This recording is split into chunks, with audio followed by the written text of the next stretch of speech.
Добар ден. Додека граѓаните на Македонија се гушат во нервози и загаденост од сообраќајниот медеж, обидувајќи се секојдневно да стигнат на своите работни места, на граѓаните на Копенхаген и Амстердам тоа им оди многу полесно од рака, користејќи го велосипедот како редовно превозно средство. Што не спречува нас во Македонија да ја пресликаме таквата пракса, која што е многу добра за џебот, многу е здрава за духот и телото и совршена за заштита на животната средина. Токму за тоа и денеска разговараме во Зебра. Оваа тема ја почнавме во вторникот, тогаш имавте прилика да се вклучите во неа, како и денеска, користејќи го хаштагот ЗебраМК и пишувајќи на нашата Facebook страница.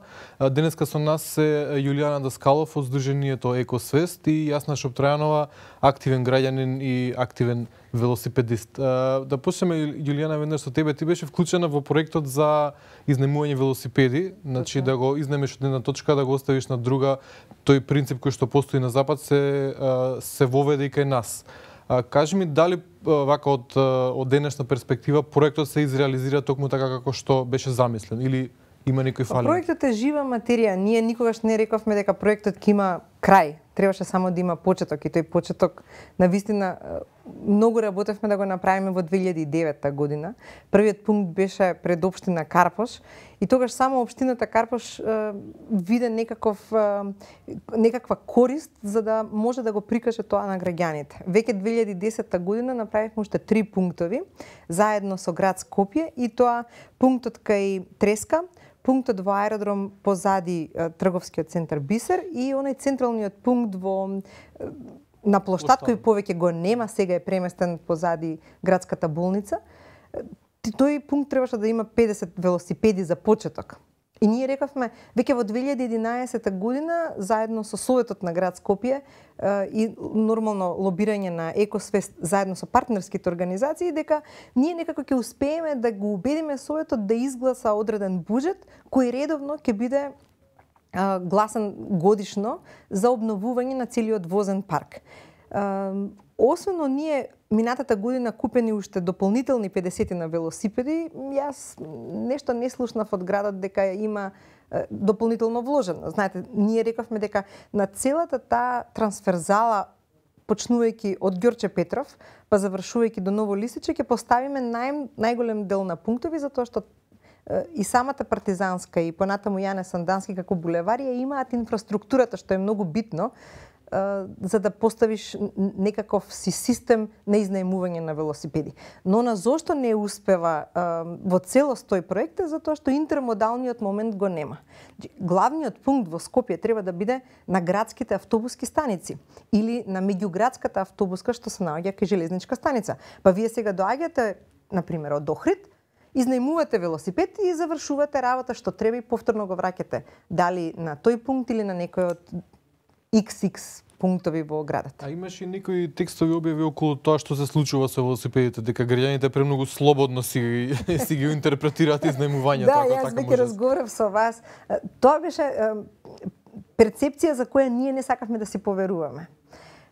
Доаѓа информации кога го започнавме целиот систем за изнајмување на велосипеди во 2010 година, имаше момент кога се јавуваа од градски парк. Значи како всушност течеше целиот проект, само за граѓаните да слушнат, затоа што сите го гледаат само од една единствена страна, дека системот за изнајмување на велосипеди е на јавното претпријатие градски паркинг. Не, јавното претпријатие градски паркинг само стопанисува и е одговорно за да го одржува во живот. Но целиот проект започна токму од идеите како што е, и затоа и Јасна е, сега многу се радувам што е Јасна овде, ние сме долгогодични пријателки и оние кои се борат во овој град да заживее некаков си, не само систем, него култура на возење на велосипед. И од една таква иницијатива на пар пријатели дојдовме до идеја, чекајте малку сега. Ние сите сме поминале низ Амстердам, Копенхаген, Виена, Париз. Сите сме изнајмувале велосипеди. Па што сме ние помалку од една метропола? Ајде да направиме навистина да биде метрополата кај нас. И тогаш започнавме со пишување проектни апликации, развивање на таа цела идеја, колку би требало тоа се да чини и, како што кажав, најпрво со општина Карпош, подоцна со град Скопје, го направивме целиот тој систем за старт. кој подоцна затоа што градот Скопје како институција е единствено задолжен за управување со јавниот транспорт во градот. А ние сакавме тие велосипеди да не бидат рекреативни или ставени на услуга да се рекреираат граѓаните, туку за да се поврзуваат од точка А до точка Б. И затоа сега јавното предпријатие Градски паркинг стопанисува со нив. Јас знам, вие долго време живеевте во Холандија и го имате искуството од таа баш репрезентативна земја за високо ниво на велосипедска култура. Колку сме далеко од тоа? И иако во последниве години малку заживеа велосипедизмот, се поголем број на луѓе ги гледаме по улиците како го користат како редовно превозно средство, што ни фали за малку да се приближиме до тие добри пракси на практики? Ние сме суштински далеко од Холандија. Суштински сме далеко затоа што таму велосипедот е најчестото и пожелното превозно средство за низ град, па дури и за покуси меѓуградски растојанија, а кај нас постои еден неверојатен култ кон автомобилот. И тоа не е само култ кај, како што некои сакаат да прикажат кај некои, не знам, дојденци или кај некои многу богати, туку кај сите, значи и кои што се жалат дека немаат пари, а сепак секој сам се вози со својот автомобил и ги загушува улиците. Или кај луѓе кои што ми се пријатели, кои што кога ќе се побунам зошто паркирале на велосипедска патека, ми велат па немав каде да паркирам. И на крај јас им велам па паркирај во автомобилската лента, во твојата, не во мојата. Зошто мислиш дека автомобилот и зошто општо се мисли, значи зошто и градските власти мислат дека автомобилот е приоритетното превозно средство, а сите други се секундарни. Значи пешаците, велосипедистите, тие може по улиците да се движат или да преминат на пешачки премин евентуално. Ако колите баш ако колите баш остават простор. Значи тоа е суштината што ни недостасува и за жал ни недостасува и покрај тоа што Скопје беше дури и домаќин на една меѓународна конференција каде што се потпиша декларација со која сите градови па и Скопје се обврзаа на многу работи. Се обврзаа дека ќе форсираат јавен превоз, меѓу другото особено велосипедски превоз и одење пеш како пожелни начини на сообраќај, дека ќе се намали автомобилскиот сообраќај со низа мерки како што е на пример наплата на такса како што има во поголемите метрополи за движење, дека ќе се направи зелен катастар и дека ќе се негува зеленилото во градот, а наспроти тоа, значи, уште не беше исужено мастилото на потписот, веќе се исекоа дрворедите за да се направи простор повторно за автомобили и да се ускрати простор за пешаци и велосипедисти онаму каде веќе постоеше, а тоа е на булеварот Илинден и на булеварот Климент Охридски. Кога велите дека има култ кон автомобилот, дали тоа се базира повеќе на мрзеливоста на нашите граѓани или на некаков снобизам?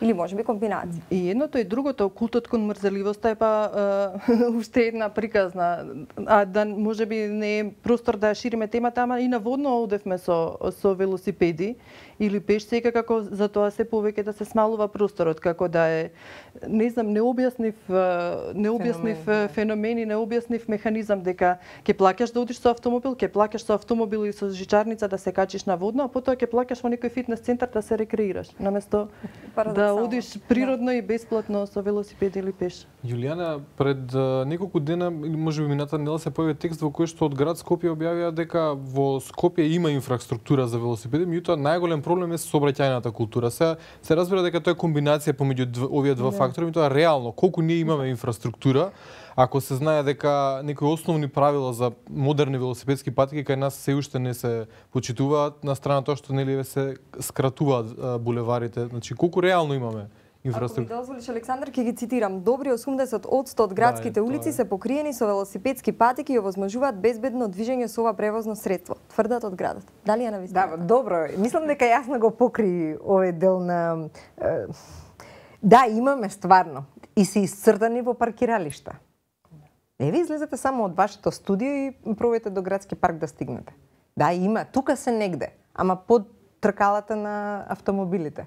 И онаму каде што се исцртани и онаму каде што не се исцртани, а освен тоа се во страшно лоша состојба. Да го споменеме и овој новиот проект Фотографирај и реагирај, каде што треба да се пријави состојбата на оштетени паркинзи или улици, да е цел град на ѓуторе да го пријавиме. Мислам, речиси нема здрава патека, значи секаде има дупки, ама вистински дупки, каде што можеш да паднеш од велосипедот ако не ја заобиколиш, ако ти влезе тркалото или барем убаво ќе се иструскаш. А тоа е воедно искршиш велосипедот во целост. Искршиш, значи јас предната гума ја пумпав помпам на 2 дена, затоа што постојано удирам во рапник кој што не е слеан со улицата, во дупки и така натаму, а тоа е патеката каде што треба да одат, исто така и родители со колички, каде што треба да се движат инвалидите, затоа во Скопје нема инвалиди по улиците, затоа во другите градови ги има. Не е тоа дека сме ние поздрави, туку тие немаат можност да излезат. Значи не сме само ние на двете тркала, уште многу други тркала немаат можност да се движат во градов, затоа што не се поправени тротоарите. Не, ви должам одговор на она прашање кој ми го поставивте за да некој, да речеме, инженерски градежен аспект, мислам, не живееме во време, не живееме во време во кое што тие работи може туку така да поминат, имаме интернет, можеме да видиме како Копенхаген, како, значи тоа е малце не е ли малку подценувачки да тврдат дека не одете далеко во Копенхаген, па ние имавме одлична инфраструктура. Значи ви кажувам, ние од целата таа должина од влезот во град Скопје каде што е Сарај, се до Ново Лисиче ние имавме инфраструктура, феноменална инфраструктура, сите се сеќаваме, ние порано сме оделе на главните артерии во градот, секогаш биле слободни. Не се слободни сега. Не се слободни. Замислете, ние имаме од 2004 година градот Скопје има донесено една цела стратегија за развој на велосипедизмот како превозно средство во град Скопје. Значи, и таа стратегија, само еден мал сегмент од таа стратегија на која ние се повикувавме затоа што е дел од нашата активност да воспоставиме комплетен систем за изнаемување на велосипеди, значи да му помогнеме на градот затоа што ние како граѓански организации можеме и имаме време, понекогаш имаме и малку повеќе знаење да го направиме тоа. Но што се случува со велосипедите што ме прашавте? Да, ние кога го започнавме проектот, доаѓа информација до нас дека доаѓа да ги изнаемат велосипедите кои чинат само 10 денари за час. Што се 10 денари? Многу прифатливо. Така, вие за еден час можете да стигнете од центар до било кое место во градот и таму да го оставите велосипедот. Да, и доаѓаат луѓе, ги изнаемуваат велосипедите, ги носат дома и за 2 часа ги менуваат сите можни делови на новиот велосипед кој ние сме му го изнајмиле да го користи и кој би требало подоцна да дојдете и вие двајца да го изнајмите истиот велосипед. Ама не, јас ќе си го однесам дома и ќе ги сменам сите делови, внатрешни гуми, звончиња, што убав имало ланец, и тој ќе го сменам и ќе го вратам и за 20 денари јас имам дома нов велосипед, а вие не знам како ќе им објасните на вашите граѓани зошто велосипедите се надвор од употреба. А има ли потенцијал, например, се присетив дека во Лондон, например, истиот систем е спонзориран од Барклис или барем дел од средствата банката Барклис, дел од средствата ги покрива.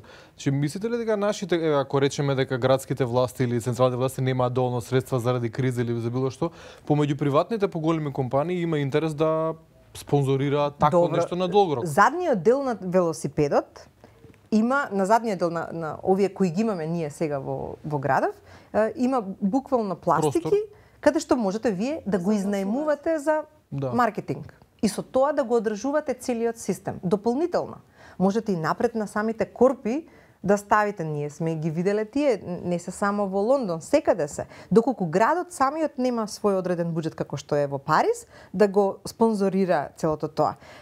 Но знаете што е исто интересно? Во Скопје нема многу крадење на велосипедите.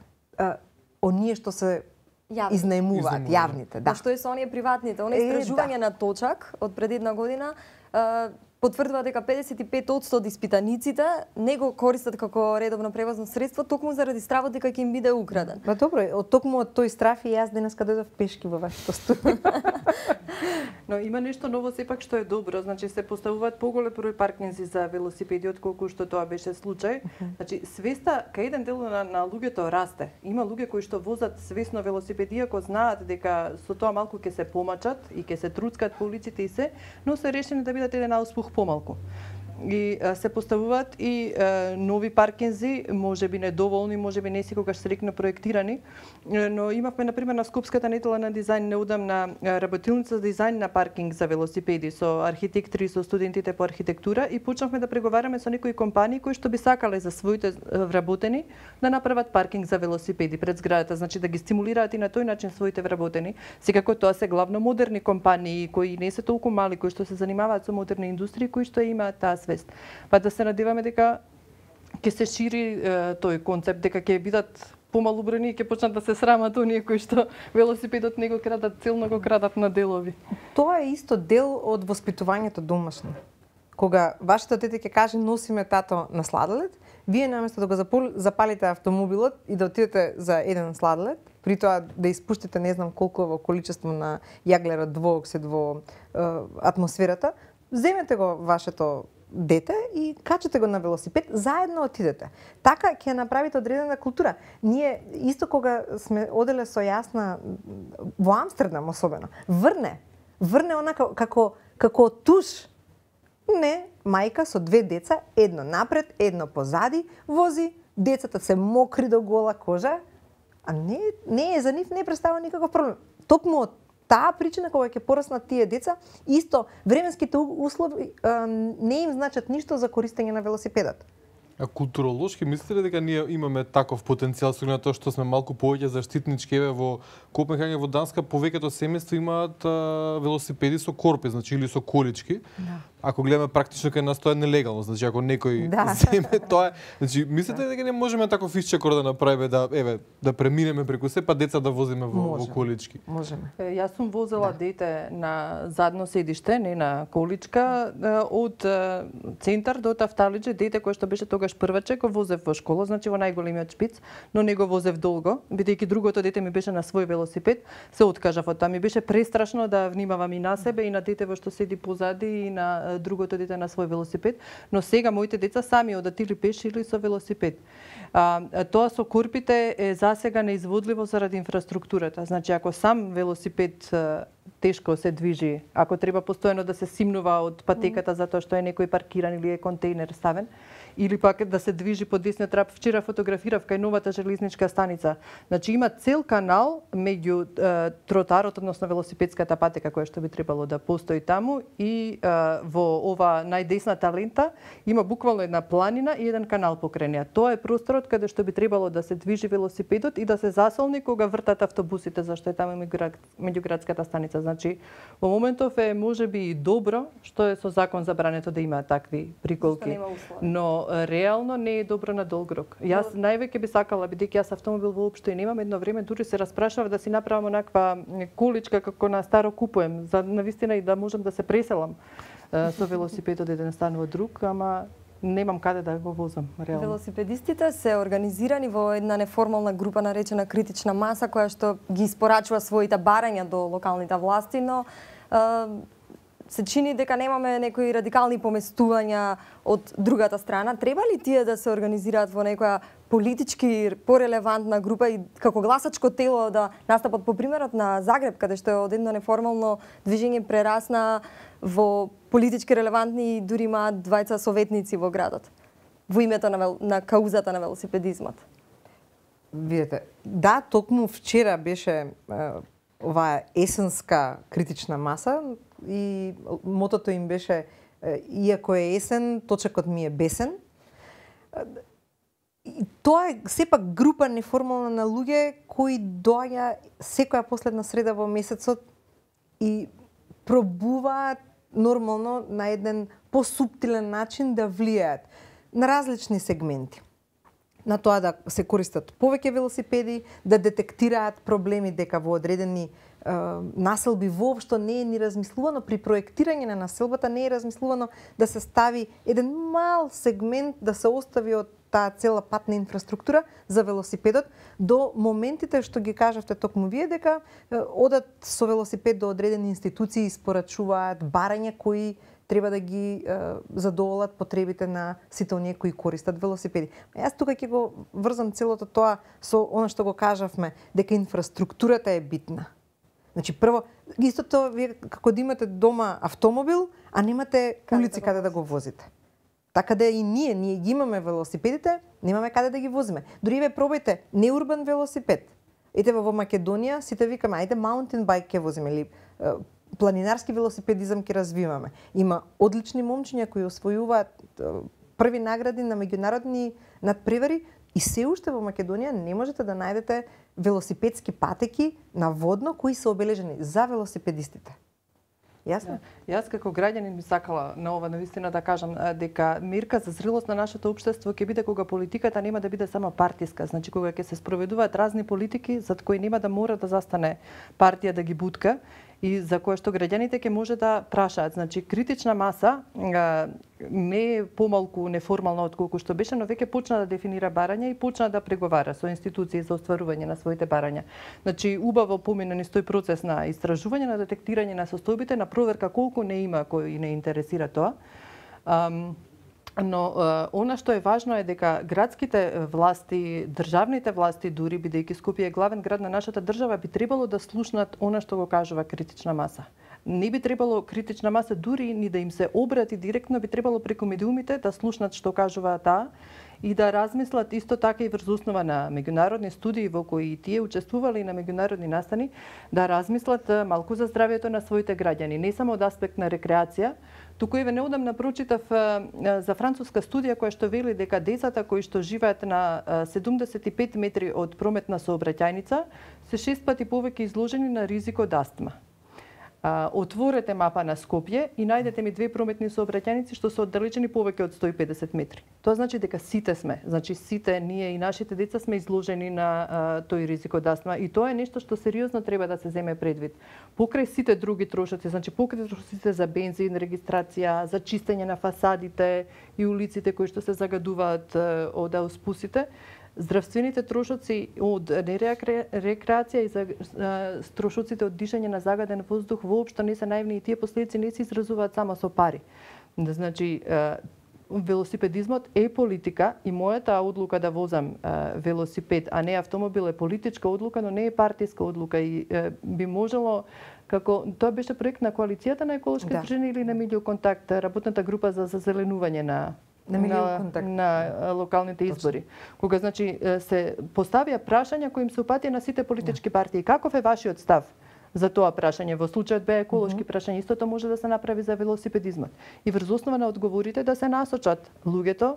Па да, дури критична маса на овие последниве избори кои ги имавме, локални, критична маса како независно тело направи одлично, одлично истражување и ги праша сите политички партии дали во програмите нивни имаат предвидено било што се однесува на урбан транспорт, алтернативен урбан транспорт. Затоа што не се сега тука само велосипедите, пак ќе го вратам оно што јас го споменам. Каде се сите оние кои се натркала? Јасна, Јулијана, ви благодариме што бевте дел од Зебра. Ни беше многу пријатно да разговараме на една ваква корисна тема за сите граѓани во Република Македонија. Ви благодариме што не следевте. Пријатно.